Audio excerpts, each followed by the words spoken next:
What? पर आलिया ऐसा कैसे कह सकती है? I can't believe it. जबकि उसको अच्छी तरह सिचुएशन का भी पता है। फिजा ये बात उन्होंने मुझे खुद कही है, तभी मैं इतने यकीन से कह रहा हूँ। अकरम, मुझे यकीन नहीं आ रहा है क्योंकि एकदम से ऐसा क्या हो गया? अभी तक तो सब ठीक था। मुझे खुद पे यकीन नहीं आ रहा। पता नहीं मुझे क्यों ऐसा लग रहा है मम्मी ने उन्हें कुछ कहा है। एक तो तुम्हारी मम्मी भी ना, प्लीज माइंड मत करना, पर ना वो पूरा फितना है, फितना। सब ऐसी भी कोई बात नहीं है, मम्मी वो मेरी जैसी भी है। यही सोचकर तो खामोश हो गई हूँ, वरना मुझे इतना गुस्सा आ रहा है ना। अच्छा तुम फिक्र नहीं करो, मेरी दादी से बात हो गई है। अगर मम्मी नहीं मानी तो मेरा रिश्ता तुम लोग के घर लेके दादी आ जाएंगी। अकरम, मैं तुम्हें साफ बता रही हूँ, बाबा ऐसे नहीं मानेंगे। क्यों नहीं मानेंगे? दादी हमारी घर की बड़ी है ना, अगर वो रिश्ता लेके आ जाएंगी तो बात तो एक ही। देखो, अगर तुम मुझे पूरी इज्जत के साथ ब्याह के लेके जा सकते हो ना तो ठीक है, वरना प्लीज रहने दो। ऐसे भी घर में ना पहले ही मसला बना हुआ है, बाबा भी नहीं मान रहे। फिर सब तुम लड़ने के बहाने ढूंढ रही हो। बिल्कुल भी नहीं, मैं क्यों लड़ूंगी। अच्छा चलो, मैं अब फोन रखती हूँ, बाबा को इतना फीवर भी हुआ होगा, मैं जरा उनको देख कर आऊँ। फिजा मेरी बात पूरी सुन के जाओ। फिजा जो पलकों से वो आंसू ये कहता है, टूटे जो भरोसा तो बाकी क्या रहता है। इस दिल से जुड़े हैं जो वो रिश्ते निभाने को, मासूम सा ये एक दिल कितने गम।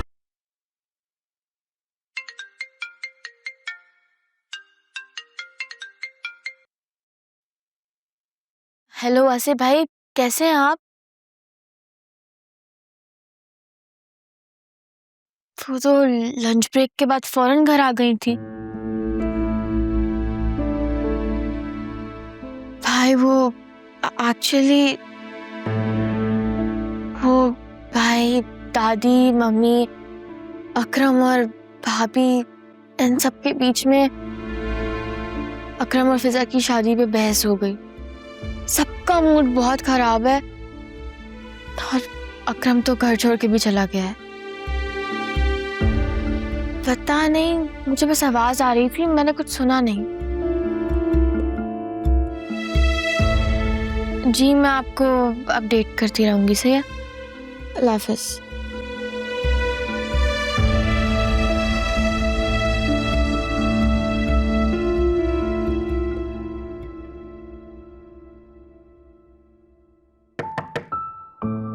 कौन? मैं अंदर आ जाऊं? आ जाओ।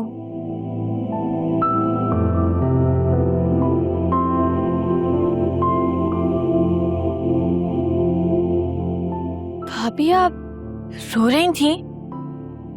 नहीं, मैं बस ऐसे ही।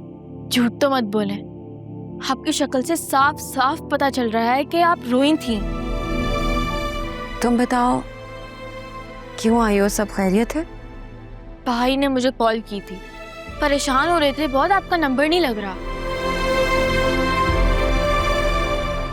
हाँ वो एक्चुअली मेरा फ़ोन ख़राब हो गया है, तो उनसे कहना कि परेशान मत हो, मैं कल कॉल कर लूँगी उन्हें।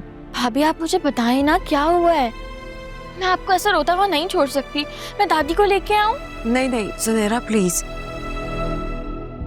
किसी को भी बुलाने की ज़रूरत नहीं है, और वासी से कह देना कि मैं उन्हें कल कॉल करूँगी।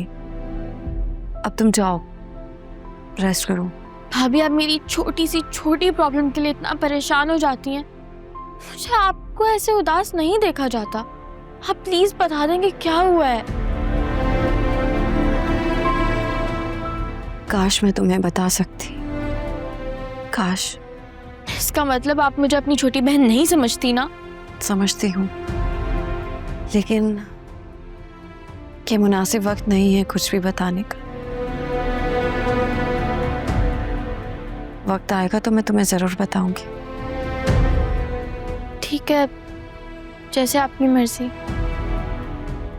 अब तुम जाओ, आराम करो।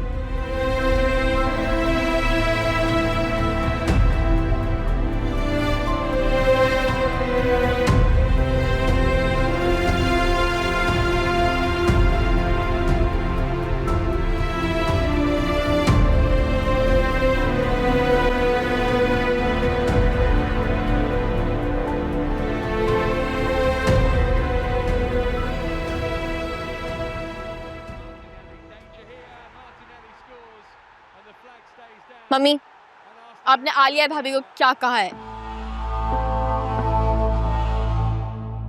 क्या मतलब है क्या कहा है? उनका मूड इतना खराब था, वो पूरी रात रोती रही हैं। भाई तो घर में है नहीं, तो आई एम श्योर आपने उन्हें कुछ कहा होगा।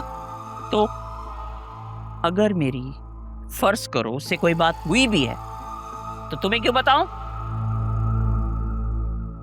तुम होती को ना मुझसे ये पूछने वाली। अपनी हद में रहो, समझी? भाभी मुझसे बहुत प्यार करती हैं। सिर्फ वही हैं जो मेरा ख्याल रखती हैं, मेरा ध्यान रखती हैं। और अगर उन्हें कुछ हुआ ना तो मैं बिल्कुल भी बर्दाश्त नहीं करूंगी, मैं बहुत नाराज हो जाऊंगी। या अल्लाह, इस फितना मलका आलिया ने मेरी औलाद को मुझसे इस तरह वर्जन कर दिया है कि आज तुम मेरे सामने खड़ी होकर मुझसे सवाल कर रही हो। तुम्हें शर्म नहीं आती? तुम्हारी जो हरकतें हैं ना, उसके बाद तो तुम्हारा मुझसे आंख मिलाकर बात करना भी नहीं बनता। और तुम तो जूतों समेत मेरी आंखों में घुसी चली आ रही हो। तो इसका मतलब आपने ही उन्हें कुछ कहा है? हाँ, कहा है, क्योंकि वो मुझे जहर रखती है, जरा बर्दाश्त नहीं है। तो मेरे पास भी आपके लिए एक बहुत बुरी खबर है। अनीता आंटी ने कॉल की थी। अनीता ने कॉल की थी? वो भी तुम्हें? मुझसे क्यों नहीं बात की उसने? क्योंकि वो आपसे बात नहीं करना चाहती। उन्हें लगता है कि आप एक बहुत झूठी औरत है। मत भूलो कि वो झूठ मैंने तुम्हारी खातिर बोला था। आपने वो झूठ मेरी खातिर नहीं बोला था, आपने वो झूठ मुझे अपने सर से उतारने के लिए बोला था।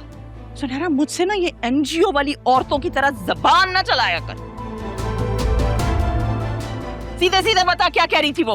उन्होंने आलिया भाभी को अपने घर पे बुलाया है बात करने के लिए। हैं? आलिया को? पर क्यों? क्योंकि वो लोग सिर्फ आलिया भाभी के साथ बात करना चाहते हैं।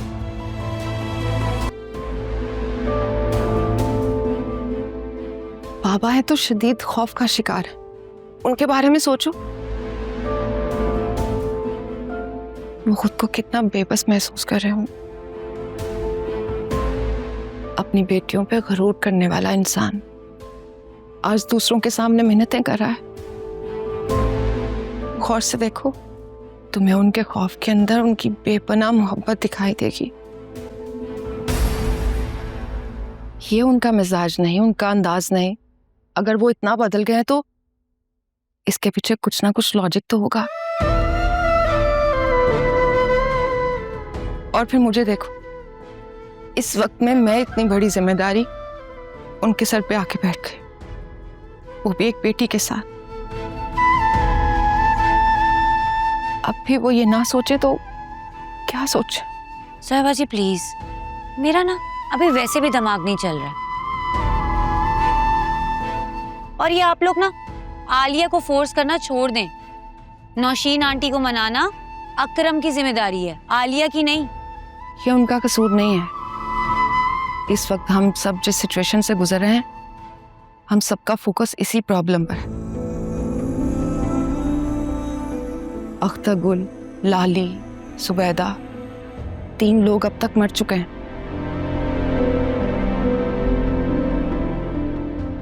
और कत्ल किसने किया? सुल्तान ने। और तुम्हें पता है, मौत से ज्यादा कोई शय परेशान नहीं करती। खुदाया, सोयाबा जी मैं कहाँ फंस गई? अल्लाह पे भरोसा रखो, सब ठीक हो जाएगा इंशाल्लाह।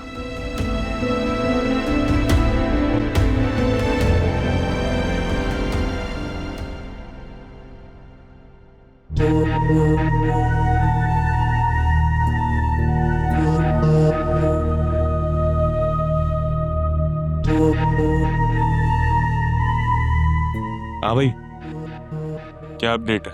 जी भाई, सब ठीक है, सब अमन है। बेहतरीन हो गया। बस उस घर पे नजर रखो, कौन आ रहा है कौन जा रहा है, एक एक अपडेट चाहिए मुझे। भाई आपको क्या लगता है वो लड़की मान जाएगी?